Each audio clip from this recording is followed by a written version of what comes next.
fighting on foot. They would travel by ship and then get off their ship and travel to the battlefield, but they were primarily people who fought on foot.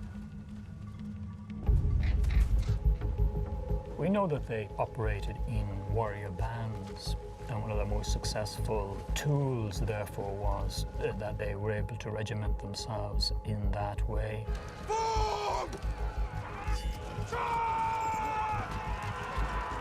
In some ways, they were very similar to the fighters that they encountered. The fighting technology, the military technology, pretty much the same across northwestern Europe. What made a difference was the defenses.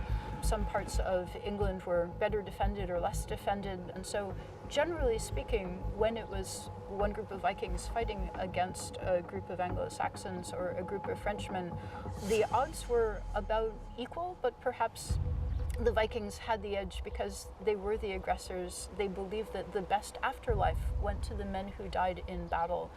May God be with us this day! In terms of tactics on land, they really didn't have very sophisticated military tactics. Shield wall!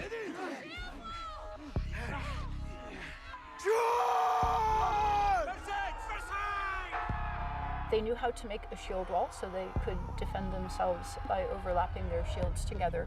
And also they had the benefit of surprise. Their victims never knew when they were coming because of their fast ships. They could make a quick attack and then turn and sail away again before there was time to summon armies from the local area. So they had the advantage of speed and surprise. So the combination of the ships that could move faster than their enemies and the weaponry with which they marched into army, on their own they were almost bound to be sufficient to guarantee them success.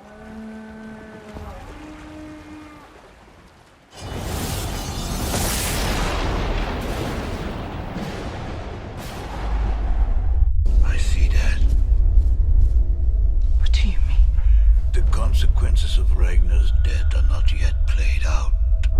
You have only seen the beginning of the end. So now prepare yourself for what is to come. What is to come? Tell me. Do you suppose that you could change your fate if you knew it?